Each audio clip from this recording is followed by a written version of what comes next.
こんにちは、たもみんです。今回は2泊3日の伊勢志摩旅2日目。皇室の方も利用される最高のホテルの朝食ビュッフェの様子をご紹介します。鳥羽湾を眺めながら食べる朝食が最高でした。伊勢神宮を参拝した後はおかげ横丁で食べ歩き。秋に超おすすめのスポットがあるのでご紹介します。夜は美食の隠れ家で伊勢海老や三熊野牛など秋の味覚を満喫しまくりました。それではご覧ください。幻想的な朝焼けとともに伊勢志摩旅行2日目が始まりました。今日の予定は両親と別行動で伊勢神宮参拝なので、ほぼ一人旅みたいな感じです。楽しみにしていた朝ごはんの時間です。一品一品のクオリティが高くて人気のこちらの朝食ビュッフェ。地元の食材を中心とした約40種類の和洋料理が用意されているのですが、やはり鳥羽国際ホテルということもあって他のホテルと比べて洋食フレンチが多い印象を受けました。この日はレーズンパン、くるみのカンパーニュ、クロワッサン、食パンがありました。ちなみに宿泊者以外が利用する場合は3300円かかる内容になっているみたいです。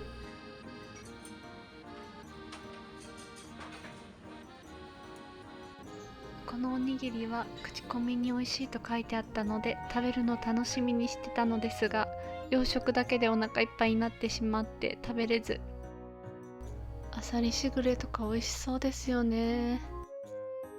珍しい豚のごまバター鍋なんかもあったので、これと一緒に食べたら美味しかっただろうなぁなんて思って悔やまれます。サラダは新鮮な野菜とコブドレッシング、フレンチドレッシング、イタリアンドレッシングがありました。オムレツは目の前で焼きたてを作ってくださいます。ソースはトマトソースと青さのクリームソースの2種類。そして絶対に外せないのがこの伊勢海老のビスクスープ。口コミでもこの伊勢海老のビスクスープのことを書いている人がすごく多かったです。続いてめちゃめちゃ楽しみにしていたチーズケーキもありました。1日目の動画でもご紹介しましたが、このチーズケーキは鳥羽国際ホテルで不動の人気を誇るスイーツで、モンドセレクション最高金賞を5年連続で受賞しているらしいのです。これは絶対食べなあかんやつです。チーズケーキの他にはフルーツやヨーグルト、グラノーラなどがありました。ドリンクは6種類あって健康的な野菜ジュースや黒酢ドリンクなどもありました。美しい鳥羽湾を眺めながら食べれるこのロケーションが最高です。パンが美味しそうだったので洋食を中心に取りました。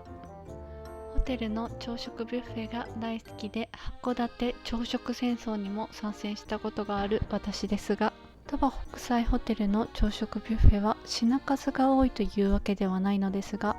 一つ一つのクオリティがとにかく高かったです。伝わりますかね。料理がおしゃれなんですよ。朝からこんな贅沢していいんですかね。オムレツは卵の味が濃くて青さのクリームソースも絶品でした。サラダは新鮮でシャキシャキ、さつまいもと果実のサラダもうまい。そして伊勢海老のビスクスープ。口に含んだ瞬間から伊勢海老の香りが広がって、生クリームが入っているのでまろやかさもあってもう最高です。原価を無視した驚きの一品になっているそうで、やはり朝食ビュッフェで一番人気で何杯もおかわりされる方も多いみたいです。この後他のおかずも少し食べてデザートへ。念願のチーズケーキです。チーズケーキはしっとりした舌触りとまろやかなベイクドタイプのチーズケーキで、この生クリームも美味しかったです。チーズケーキも美味しかったし、隣のアールグレームースやリンゴゼリーも全部美味しくって、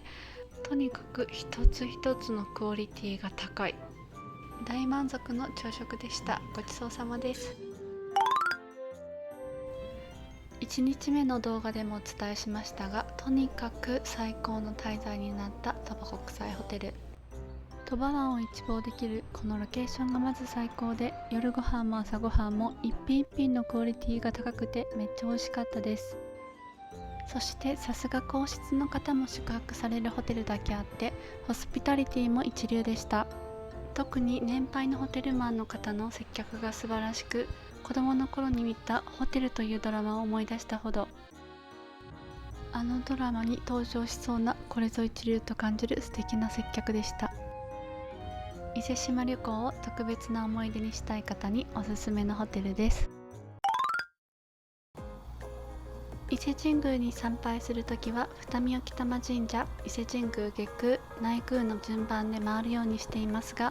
今回はホテルでのんびりすることが目的の旅なので、伊勢神宮の内宮のみ参拝します。ちなみに二見興玉神社は鳥羽駅から伊勢神宮へ向かうバスの途中で下車することで立ち寄ることができます。鳥羽マルシェに到着しました。直売所とレストランが入っていて、道の駅みたいな感じです。値段もリーズナブルなのでお土産を買うのにおすすめです。新鮮な海産物も売っていて、どうやらお魚もその場でさばいてもらえるみたいです。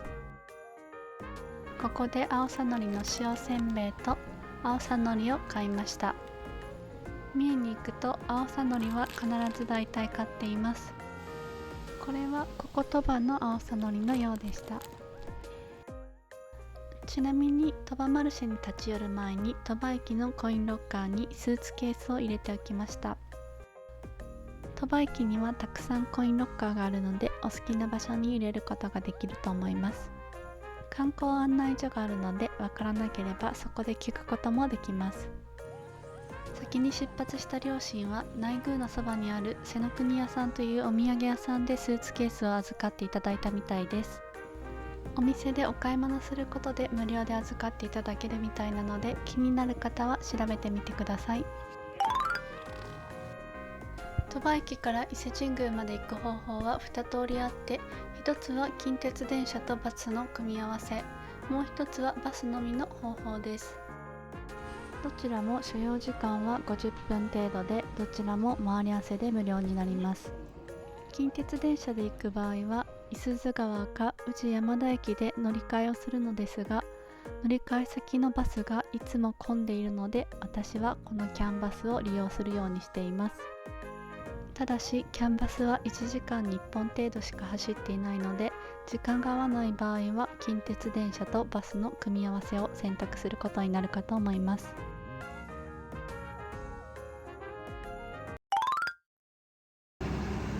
伊勢神宮内宮前ではなく、一つ手前の神宮会館前で降りました。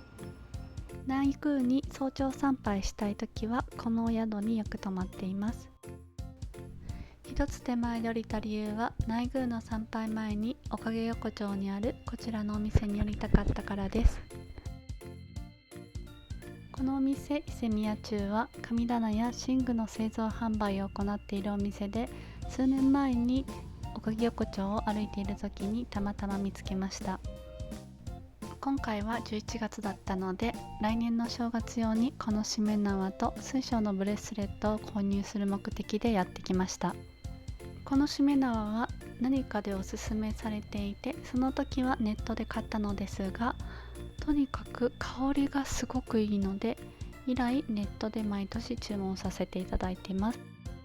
ちなみに伊勢志摩を旅行するときにホテルにこの蘇民将来のしめ縄がだいたい飾られていて、いつも気になっていたのですが、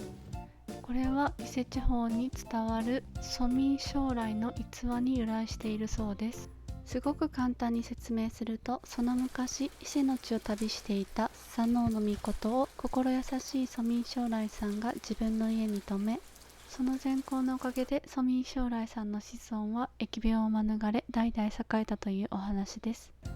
天照大神の土地である伊勢にスサノオノミコトの伝承が残っているのが個人的に意外でした。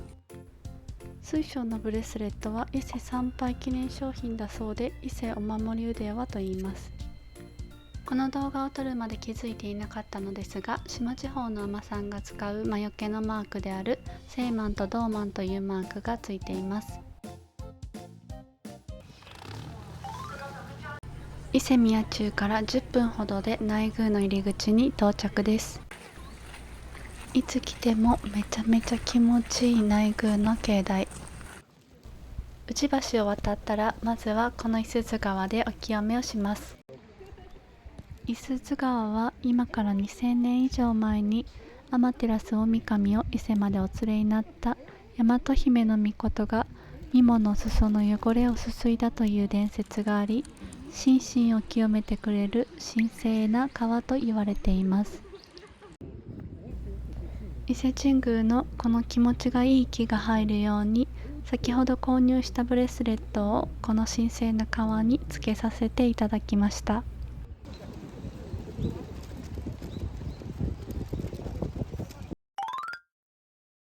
お腹が減ったのでおかげ横丁で何か食べようと思います。美味しそうな匂いにつられてこのイカ焼きを食べることにしました。このお店 Google の評価がなんと 4.4 だったんです。食べる場所を探しているとビールの飲み比べとカキフライがあったので、めっちゃイカ焼きに合いそうと思ってここでビールの飲み比べとカキフライも購入しました。こちらのお店は五十鈴川沿いにテラス席があるので、そこでいただくことにしました。このビールめっちゃうまっと感動したのですが、どうやらこのお店はビール界のオスカー賞というインターナショナルブルーウィングアワードで4大会連続金賞を受賞したこともある伊勢志摩のクラフトビールメーカーのお店だったみたいです。カキフライは夏だと岩ガキでもっと大きかったかもしれないですが、お味の方はしっかり美味しかったです。そしてこのイカのペンペン焼きもめっちゃ美味しかったです。まずイカがたっぷり入っていて、イカ自体が柔らかく、このもっちもちの生地にイカのうまみが染み出てて、中に入ってるソースとマヨネーズがベストマッチ。関西の人はわかると思うのですが、阪神百貨店のイカ焼きよりももしかしたら美味しかったかもしれないです。秋の爽やかな風が吹く中、五十鈴川を眺めて飲む美味しいビールと美味しいイカ焼き、カキフライの組み合わせが最高すぎて幸せ感じました。この組み合わせ個人的に超おすすめなので試してみてください。このお店の練り物もめっちゃおすすめです。鳥羽駅でも売っているので、私は帰りの電車でよく食べています。伊勢関屋さんは知人へのお土産をよく買う場所です。アワビご飯の素など贈答品として適しているものが多いので、気になる方は覗いてみてください。続いておかげ横丁で必ず立ち寄るのがこちらのくつろぎ屋さんです。私はここの五十鈴川をイメージして作られた水というお香が大好きで、これを必ず購入しています。石鹸っぽい爽やかな香りなので女性へのお土産にもおすすめです。この後バスと電車を乗り継いで鳥羽駅まで向かい、スーツケースをピックアップして志摩のお宿に向かいました。この際、五十鈴川駅から鳥羽駅までは回り合わせで無料になる有料特急を使ったのですが、電車がすごく空いていて良かったです。鳥羽駅から近鉄電車で約40分、2日目のお宿に到着しました。こちらのお宿には何度か宿泊したことがあるのですが、とにかくお料理が美味しいんです。お宿の名前に美食の隠れ家と記載がある通り、まったり静かにリラックスした雰囲気で美食を楽しみたい大人の方にはこちらのお宿がおすすめです。1日目の鳥羽国際ホテルの日本料理も美味しかったですが、こちらの夜ご飯ももうめちゃくちゃ美味しかったのでご紹介させてください。まず出てきたのはさわらの朴葉焼きに柿、きのこ、栗、さつまいもなどの秋の味覚が添えられています。さわらの朴葉焼きには柚子味噌をつけていただきました。日本酒に合いそう。続いて地元で採れたイワシのマリネに無農薬野菜のサラダ、隣にあるのは岩塩です。お野菜は何か珍しい葉っぱが使われていたのですが忘れちゃいました。こちらは島産の天然のすっぽんの薬膳スープです。クコの実と松の実が入っていました。体にいいだけじゃなくてお味も抜群でした。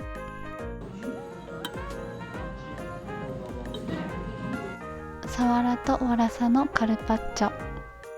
わらさとはブリの成長段階にある魚のことだそうです。こちらはなんと伊勢海老のフグの白子ソースです。贅沢。この和風のお出汁をかけていただきました。フグの白子ソースがまろやかで、伊勢海老と白子ソースとお出汁が重なると化学反応が起きてめちゃうまでした。メインがもう一品あります。三重県の希少和牛である三熊野牛に和風の白ネギソースがかかっています。お肉がめっちゃ柔らかくて説明不要、めっちゃ美味しかったです。お肉は伊勢志摩備長炭で焼いてるみたいで、その香りがほのかにするのも良かったです。締めはマグロのお茶漬け。伊勢の方は手こねのお寿司が多いんですが、下地区こちらの辺りにすみません、ここで動画が途切れていました。島地区は何なんでしょう。ご存知の方いらっしゃいましたら教えてください。かかっているのは伊勢茶をお出汁で割ったものだそうです。新鮮な紙に少しだけ火が通る感じも美味しかったです。デザートも豪華で、スイートポテト、ピスタチオのマカロン、アテモヤという南国のフルーツ、アイスが何だったのかちょっと忘れちゃいましたが美味しかったです。ほぼ全てのお料理に地元の旬な食材が使われていて、どれもこれも本当に絶品でした。美味しかったです。ごちそうさまでした。実はここ島は周りが海に囲まれていて、人工の明かりが少ないため天体観測に最適なスポットなんです。プロバースには星空コンシェルジュの方がいて、星空テラスから望遠鏡で月や惑星を見たり、星空について教えていただくことができるのですが、私はなぜか毎回曇りの日に当たってしまって一度も見れたことがありません。ちなみに私たちが泊まった時はたまたまかもしれませんが、平日限定のアルコール飲み放題のサービスがありました。オリーブやナッツ、クラッカーなどのちょっとしたおつまみも用意されていて、このサービスも嬉しかったです。アルコールだけではなくソフトドリンクなども飲み放題でした。